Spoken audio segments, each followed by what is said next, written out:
बहुत बहुत स्वागत है आपका हमारे चैनल पर। तो आज हम लेकर आए हैं आपके लिए अध्याय 13 जो है मैक्रो इकोनॉमिक्स का अध्याय 13 11th क्लास का जो है इकोनॉमिक्स का। तो अध्याय 13 है जिसका नाम है सूचकांक या निर्देशांक। अब यहाँ पर इस चैप्टर में हम पढ़ेंगे कि सूचकांक क्या होते हैं और निर्देशांक क्या होते हैं, यानी इंडेक्स नंबर क्या होते हैं। तो अगर आपने पहले पुरानी वीडियो नहीं देखी हैं तो हमने पिछले चैप्टर जो हैं वो भी करा रखे हैं। अगर आप देखना चाहते हैं तो आप हमारी डिस्क्रिप्शन में, वीडियो की डिस्क्रिप्शन में आपको जो है लिंक, सभी लिंक मिल जाएंगे, वहाँ से आप जाकर ईजिली देख सकते हैं। तो चलिए हम आज की वीडियो शुरू करते हैं दोस्तों।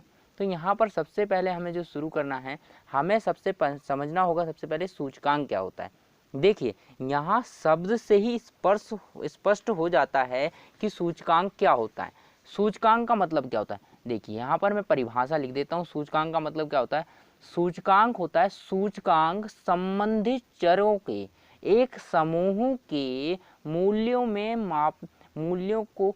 में जो अंतर होता है ना, उसे मापने की विधि होती है। यानी मैं यहाँ पर लिख देता हूँ सूचकांक क्या होता है, सूचकांक ठीक है। तो यहाँ पर क्या है, सूचकांक क्या है, सूचकांक जो है क्या है उसका सूचकांक जो है संबंधित सूचकांक क्या होता है, संबंधित चरों के, यहाँ पर चरों के एक समूह, संबंधित चरों के एक समूह के मूल्य में अंतर को मापने की विधि है। क्या है हमारा सूचकांक? क्या होता है, देखिए दोस्तों, सूचकांक क्या होता है, सूचकांक संबंधित चर होते हैं ना कुछ, तो संबंधित चरों के, यानी सूचकांक क्या होगा, संबंधित चरों के एक समूह के मूल्य में। जो संबंधित चर होते हैं उनका एक समूह होता है, यानी जो संबंधित चर हैं उनका एक समूह होता है, उनके एक समूह के मूल्यों में जो अंतर होता है, उस अंतर को मापने की विधि क्या कहलाती है, सूचकांक कहलाती है। यानी आपका यहाँ पर क्या है, सूचकांक से संबंधित चर हैं। यहाँ पर एक सूचकांक दे रखा है। सूचकांक क्या होता है, जो कि सूचना देता है, यानी सूचकांक हम यही पढ़ रहे हैं। यानी इससे संबंधित जो चर होंगे, इसके जो संबंधित चर होंगे उनमें जो एक समूह होगा, इनका चरों का क्या होता है, एक समूह होता है, और एक समूह के मूल्यों में जो अंतर होता है, देखिए यहाँ पर क्या होगा, एक समूह होगा चरों का, और उन चरों के समूह में जो मूल्य, चरों का समूह है, ये क्या है हमारा, चरों का समूह, ठीक है, चर समूह। और इन चर समूहों में क्या होगा, इन चर समूहों में जो अंतर होगा उसे मापने की विधि, यानी उसे मापने की विधि को यहाँ क्या कहते हैं, सूचकांक कहते हैं। उसे मापने की विधि को सूचकांक कहते हैं। तो और अच्छे से समझने के लिए मैं एक बार और बताता हूँ, यहाँ पर क्या कह सकते हैं इसको। सूचकांक एक ऐसा सांख्यिकीय माप है, क्या होता है, सूचकांक एक ऐसा सांख्यिकीय माप है जो समय, स्थान या अन्य विशेषताओं के आधार पर किसी चर या चर मूल्यों के समूह में होने वाले परिवर्तन को क्या करता है, परिवर्तन को प्रदर्शित करता है। क्या मतलब हुआ, यहाँ प्रदर्शित करता है। तो इसका मतलब है यहाँ पर ये जो परिभाषा है आपके लिए बड़ी हो जाएगी, लेकिन आप यहाँ पर सीधा सा याद रखें कि जो सूचकांक होता है, सूचकांक संबंधित चरों के एक समूह, जो संबंधित चर होता है, यानी सूचकांक को भूल जाए, यहाँ पर क्या है, संबंधित चरों के एक समूह के मूल्यों में अंतर, यानी जो संबंधित चर होते हैं, यहाँ पर क्या होता है, यहाँ पर एक चीज है संबंधित चर, ठीक है। सूचकांक क्या है, संबंधित चर, यानी संबंधित चरों, क्या मतलब है, संबंधित चरों का एक समूह होगा, यानी क्या होगा, संबंधित चरों का क्या होगा, एक समूह होगा। यहाँ पर क्या है, समूह, संबंधित चरों का एक समूह होगा, ये संबंधित चरों का एक समूह होगा, और इन समूहों में जो चर होते हैं उनमें जो अंतर होता है उसे मापने की विधि क्या कहलाती है, यहाँ पर इस विधि को सूचकांक कहते हैं। तो आई होप दोस्तों यहाँ पर आपको समझ में आ गया होगा क्या सूचकांक क्या होता है। तो चलिए हम इस चैप्टर में आगे बढ़ते हैं। तो सूचकांक आपको समझ में आया, उसके बाद देखते हैं हम यहाँ पर कि सूचकांक की क्या क्या विशेषताएं होती हैं, ठीक है। तो अब हम यहाँ पर पढ़ेंगे सूचकांक की विशेषताएं। तो पॉइंट नंबर 1 इसका है सूचकांक। सूचकांक की विशेषताएं। तो सूचकांक की विशेषताएं हम पढ़ेंगे। तो सबसे पहली जो विशेषता होती है इसकी, फर्स्ट नंबर की विशेषता क्या है सूचकांक की? सूचकांक में क्या होता है? परिवर्तनों की सापेक्ष माप होती है। परिवर्तनों, ठीक है, यहाँ पर क्या है? परिवर्तनों, यहाँ पर क्या है? परिवर्तनों के सापेक्ष माप। यहाँ पर मतलब है, पहला पॉइंट है परिवर्तनों की सापेक्ष माप होती है। इसका मतलब क्या है? यानी सूचकांकों की सहायता से जो क्या होता है इसमें, विभिन्न समय पर यानी विभिन्न समय में चर या चरों की सापेक्ष या प्रतिशत परिवर्तनों का माप जो है मापा जा सकता है। मतलब कहने का मतलब है, परिवर्तनों के सापेक्ष माप का मतलब है कि यहाँ पर जो परिवर्तन हुए हैं उन्हें प्रतिशत परिवर्तनों में जो है चेंज कर लिया जाता है, प्रतिशत परिवर्तन में चेंज किया जा सकता है। इसकी विशेषता है। क्या विशेषता है? यहाँ पर है जो परिवर्तन होते हैं सूचकांक में, जो परिवर्तन होते हैं उन्हें हम क्या कर सकते हैं? परसेंटेज यानी प्रतिशत में परिवर्तित कर सकते हैं, बदल सकते हैं और माप सकते हैं। दूसरी विशेषता क्या होती है इसकी? दूसरी विशेषता संख्यात्मक रूप में व्यक्त। क्या होते हैं? संख्यात्मक, यहाँ पर संख्यात्मक जो है रूप में व्यक्त होते हैं। संख्यात्मक रूप में यहाँ पर क्या हो गए? व्यक्त। तो सबसे पहले क्या होता है? संख्यात्मक रूप में व्यक्त हो जाते हैं। यानी हम ये जो परिवर्तन हुआ है यानी सूचकांक होते हैं, सूचकांक को हम क्या कर सकते हैं? संख्याओं के रूप में व्यक्त कर सकते हैं। ठीक है। अब आती है तीसरी यानी तीसरी आपकी विशेषता क्या है? औसत। हम इनका क्या कर सकते हैं? औसत निकाल सकते हैं। उसके बाद चौथी विशेषता क्या है अपनी? चौथी विशेषता यहाँ पर नहीं है, यहाँ पर जो है आपकी मुख्यतः 3 ही विशेषताएं आपको पढ़नी है। इसमें इसकी 3 ही विशेषताएं होती हैं। क्या क्या विशेषताएं होती हैं? पहली विशेषता होती है परिवर्तनों के सापेक्ष माप। यानी इसका मतलब है कि अगर कोई परिवर्तन सूचकांक में होता है तो हम उसे परिवर्तन में माप सकते हैं। यानी परिवर्तन के रूप, जितना परिवर्तन हुआ है उसे प्रतिशत के रूप में लिख सकते हैं, यानी प्रतिशत के रूप में माप सकते हैं। उसके बाद इसमें जो परिवर्तन हुआ है संख्यात्मक जो होते हैं, यानी सूचकांक जो होता है वहाँ पर संख्यात्मक रूप में व्यक्त किया जा सकता है, यानी हम इसको संख्यात्मक रूप दे सकते हैं। उसके बाद इनका औसत भी निकाल सकते हैं। तो ये इनकी विशेषता है। क्या विशेषता है? पहला है यहाँ पर परिवर्तन जो भी होगा इसमें उसको जो है प्रतिशत के रूप में या सापेक्ष माप के रूप में से व्यक्त कर सकते हैं। दूसरा है संख्यात्मक रूप में व्यक्त कर सकते हैं और औसत निकाल सकते हैं। तो ये 3 विशेषताएं थी। उसके बाद हम देखते हैं आगे इसकी जो है यहाँ पर जो इसमें सूचकांक की रचना करने में जो कठिनाइयाँ या समस्याएं आती हैं वो देखते हैं। तो दूसरा पॉइंट अब हम क्या करेंगे? अब हम देखेंगे इसमें दूसरा पॉइंट जो कि यहाँ पर है नंबर 2 पॉइंट। 2 पॉइंट क्या कह रहा है? 2 पॉइंट है सूचकांक। यहाँ पर सूचकांक जो हमारा है, सूचकांक की रचना में कठिनाई। यहाँ पर क्या है? सूचकांक की रचना में कठिनाइयाँ आ रही हैं। जो सूचकांक हम बना रहे हैं उसमें रचना करने में कठिनाइयाँ या क्या कहें समस्याएं। तो देखिए समस्याएं, जब हम सूचकांक निकालते हैं तो इस चैप्टर में हम सबसे पहले जो है शुरुआत में हम थ्योरी पढ़ेंगे, यानी थ्योरी पढ़ेंगे, इसकी जानकारी लेंगे जो है। उसके बाद हम इसके क्वेश्चन भी करेंगे। तो सबसे पहले हमें जानना जरूरी है इसकी थ्योरी। तो सबसे पहले क्या होगा? यहाँ पर सूचकांक की रचना में जो कठिनाइयाँ होती हैं या समस्याएँ उत्पन्न होती हैं वो क्या क्या होती हैं। तो पहली समस्या जो उत्पन्न होती है सूचकांक में वो कौन सी समस्या होती है? चलिए देखते हैं। वो पहली समस्या होती है, उस समस्या का नाम है सूचकांक का उद्देश्य। यानी सूचकांक का उद्देश्य। सूचकांक का उद्देश्य पहली समस्या है, सूचकांक का उद्देश्य। यानी उद्देश्य क्या मतलब है? इसमें देखिए क्या होता है, अलग अलग जो श्रेणी होती हैं, अलग अलग चर होते हैं, उनके अलग अलग जो होते हैं यहाँ पर अलग अलग तरह से वो एकत्रित किए जाते हैं, यानी इकट्ठे किए जाते हैं। तो क्या होता है? उनका उद्देश्य निर्धारित करना।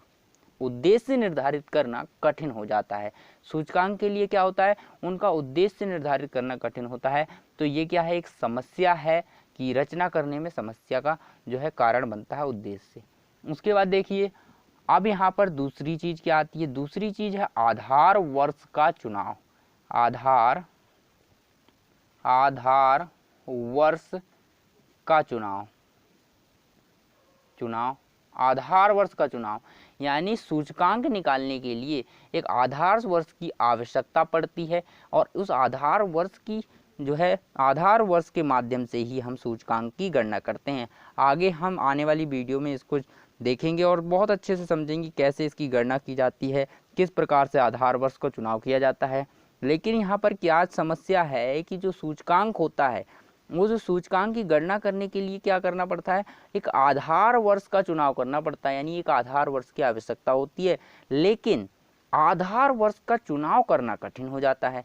यानी आपको अगर दे दिया 2016, 2000 यहाँ पर जो है 17 और 2000 यहाँ पर 18, तो आप बताइए इनमें से किसको आधार वर्ष मानेंगे, आप यहाँ पर किसको आधार वर्ष मानेंगे, कंफ्यूजन वाली बात है।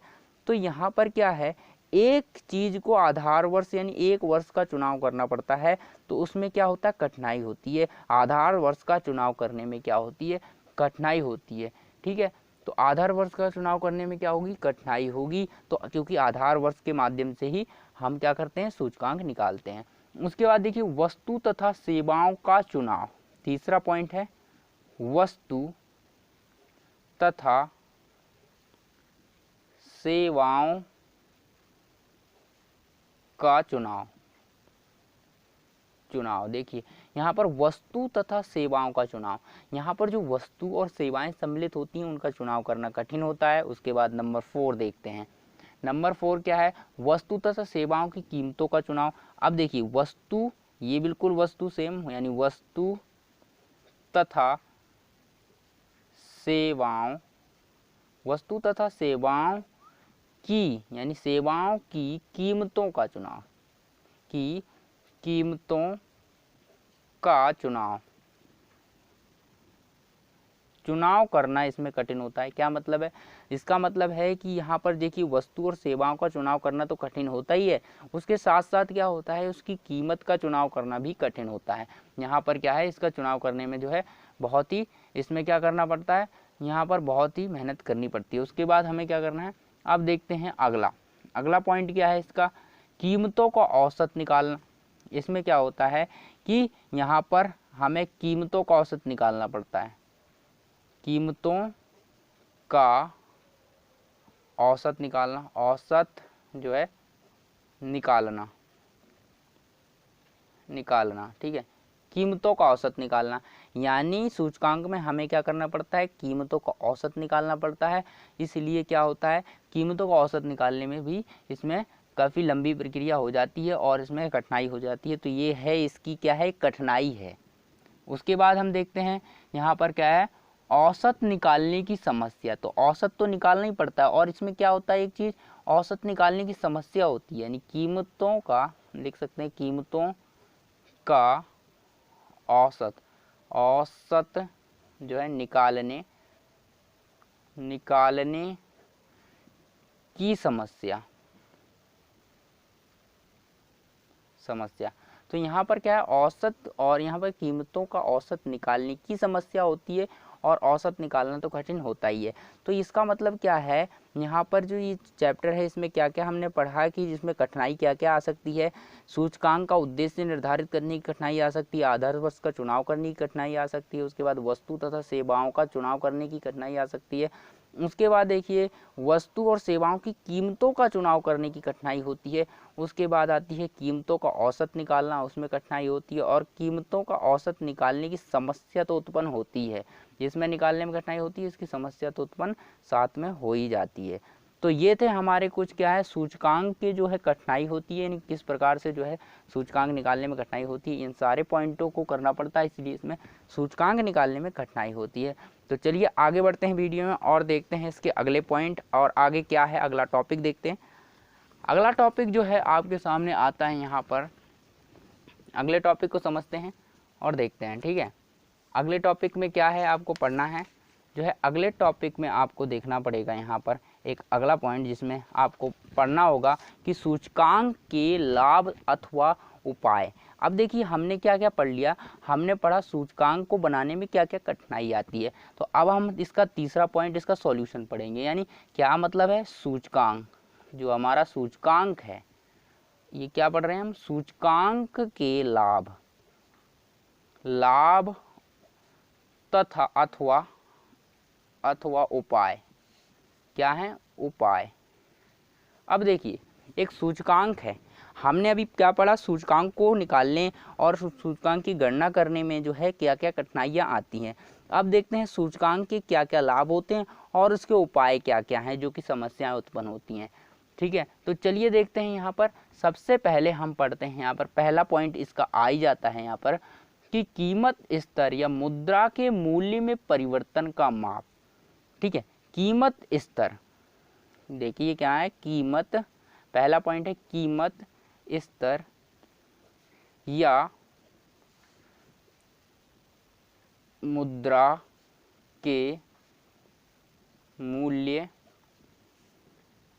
में परिवर्तन।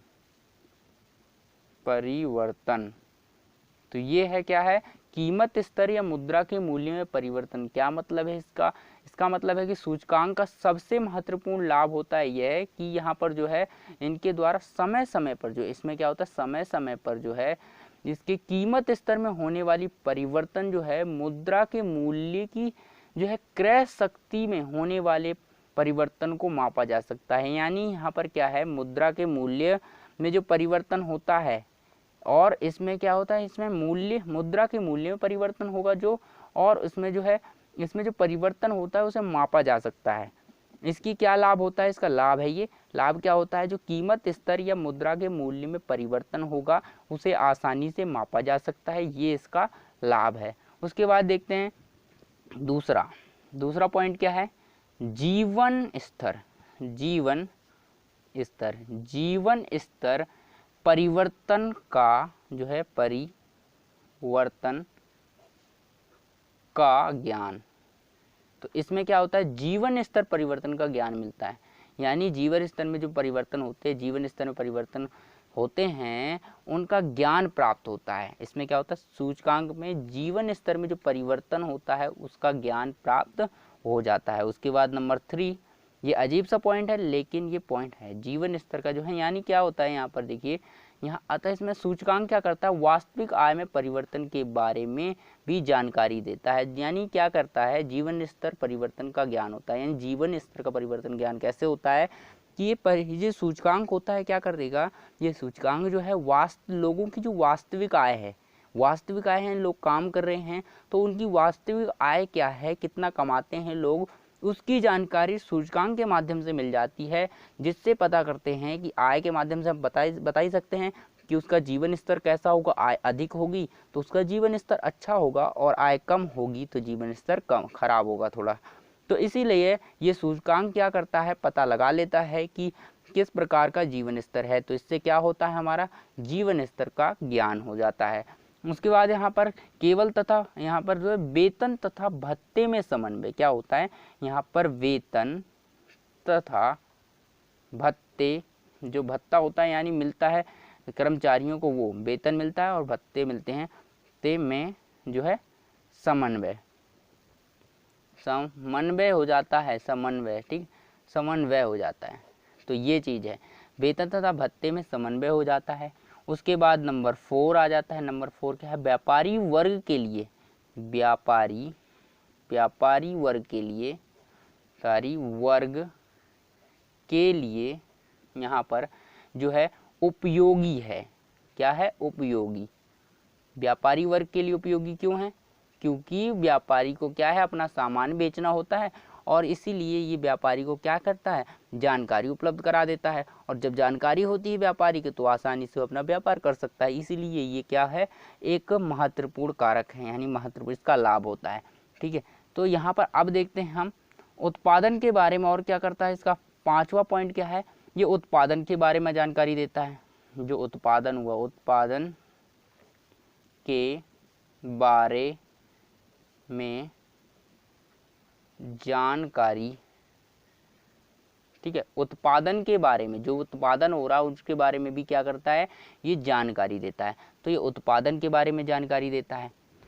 तो हमने क्या क्या पढ़ लिए, यहाँ पर 5 पॉइंट पढ़ लिए, और यहाँ पर क्या और भी हम देख सकते हैं, और भी जो है इसका छठा पॉइंट भी लिख लेते हैं। छठा पॉइंट क्या है, ये जो है यहाँ पर छठा पॉइंट लिखते हैं, सरकार को लाभ होता है, सरकार को लाभ होता है, यानी यहाँ पर क्या है, सरकार को लाभ होता है। तो यहाँ पर हमने 6 पॉइंट पढ़ लिए दोस्तों। क्या है, आप यहाँ पर 6 या 7 पॉइंट मैक्सिमम पढ़ लेते हैं तो आपको कोई दिक्कत नहीं होती किसी में, क्योंकि आपका यहाँ पर 6 नंबर से ज़्यादा क्वेश्चन आता नहीं है। तो आपको कम से कम 6 पॉइंट तो कम से कम 6 पॉइंट तो याद होनी चाहिए, ठीक है। मिनिमम जो है 6 पॉइंट तो याद होने चाहिए। अगर मैक्सिमम बड़ा क्वेश्चन है तो आपको 6 पॉइंट याद होने चाहिए। आप इससे कम याद ना करें, इससे भले ही ज़्यादा याद कर लें, ठीक है। तो आपको मैं यहाँ पर 6 पॉइंट लिखा देता हूँ, तो यहाँ पर आप इन्हें याद कर लेंगे। और देखते हैं और इनको समझ लेते हैं। और क्या क्या है हमारा, कीमत स्तर या मुद्रा के मूल्य में परिवर्तन, यानी सबसे पहले कीमत स्तर या मुद्रा के मूल्य में जो परिवर्तन होता है सूचकांक के माध्यम से उसे क्या कर सकते हैं, हम उसे माप सकते हैं। और जीवन स्तर में परिवर्तन जितना हुआ है कैसे उसको भी मापा जा सकता है, उसको पता लगाया जा सकता है सूचकांक के माध्यम से। वेतन तथा भत्ते में समन्वय किया जा सकता है। उसके बाद व्यापारी वर्ग के उपयोगी है, व्यापारी वर्ग के लिए उपयोगी मतलब कि व्यापारी को पता चल जाता है कि जो है उसको जानकारी मिल जाती है सूचकांक के माध्यम से, किस चीज़ की, उत्पादन की जानकारी मिल जाती है और आय की लोगों की जानकारी मिल जाती है, तो उसका व्यापार करना आसान हो जाता है। तो इसलिए क्या होता है, उपयोगी होता है व्यापारी वर्ग के लिए। उसके बाद उत्पादन के बारे में जो है ये जानकारी देता है। उसके बाद सरकार को लाभ होता है, क्योंकि सरकार को क्या करता है, पता चलता है सूचकांक से लोगों की आय का पता चल जाता है। तो यह सरकार जो है अपना बजट अच्छे से बजट जो है निर्धारित कर सकती है अच्छी तरीके से।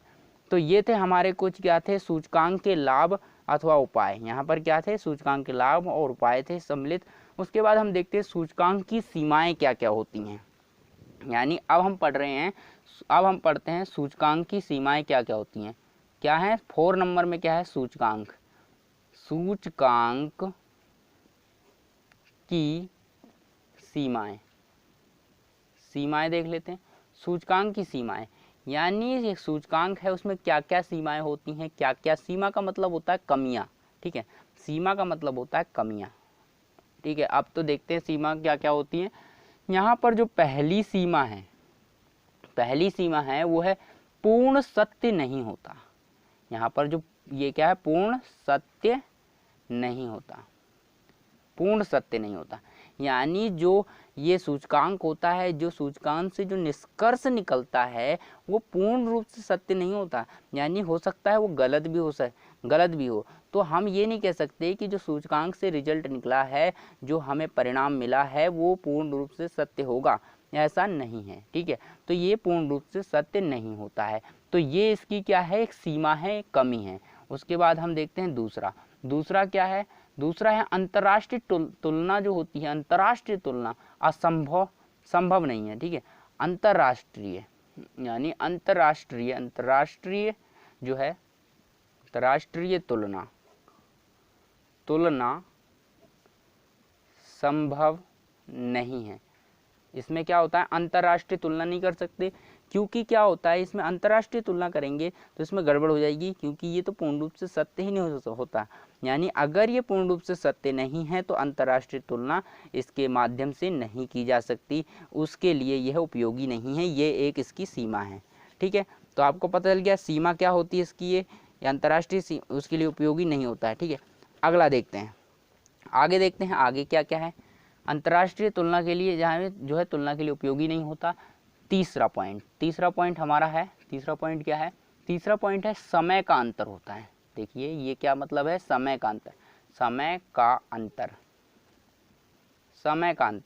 का अंतर मतलब कि जो सूचकांक होता है वो समय के साथ परिवर्तित हो जाता है, इसीलिए क्या होता है, समय के अंतर के साथ सूचकांक के अंतर में परिवर्तन होता है।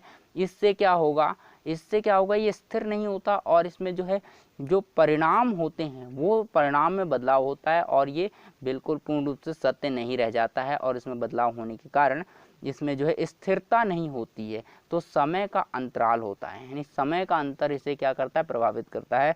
और इसकी यही सीमा है कि समय का अंतर होता है, समय के अंतर से ही क्या हो जाता है, बदल जाता है।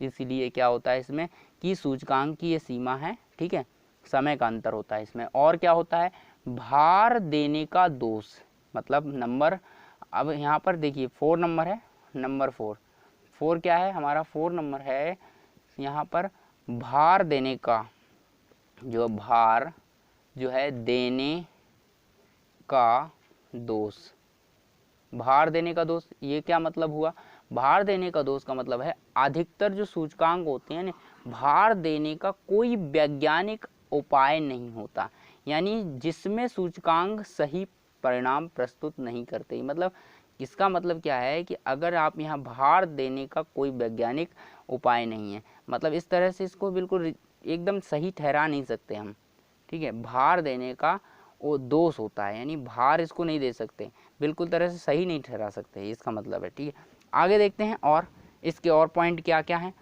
और पॉइंट समझते हैं। और पॉइंट जो है हमारा यहाँ पर जो है 5 पॉइंट नंबर 5 आ जाता है। पॉइंट नंबर 5 क्या कहता है, 5 कहता है कि सीमित उपयोग होता है, सीमित उपयोग,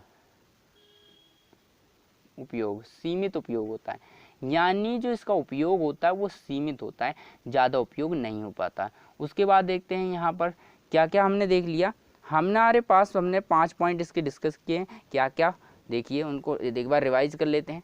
क्या क्या है, पहली चीज़ जो होती है हमारी, यानी सूचकांक की हम सीमाएं देख रहे हैं, सूचकांक की सीमाओं में क्या है, पहली चीज़ पूर्ण असत्य होते हैं, यानी पूरी रूप से जो है ये सत्य नहीं होते हैं, ये जो है पूर्ण रूप से सत्य नहीं कहे जाते हैं। अंतर्राष्ट्रीय तुलना असंभव, यानी संभव नहीं होती है, यानी इसके द्वारा जो सूचकांक निकलते हैं इनके द्वारा अंतर्राष्ट्रीय तुलना नहीं कर सकते, ये सीमा है इसकी। समय का अंतर होता है, समय के साथ बदल जाता है, इसलिए स्थिर नहीं है, ये सीमा है। उसके बाद भार देने का दोष होता है, और उसके बाद जो है यहाँ पर सीमित उपयोग होता है, ज़्यादा उपयोग इसका नहीं कर सकते, तो ये भी क्या है, एक सीमा है। तो ये थी हमारी 5 सीमाएं। दोस्तों ये वीडियो आपको अगर अच्छी लगे, पसंद आ रही है, तो अभी वीडियो को लाइक कर दे दोस्तों। तो फिर मिलते हैं हम अगली वीडियो में और अगले टॉपिक के साथ।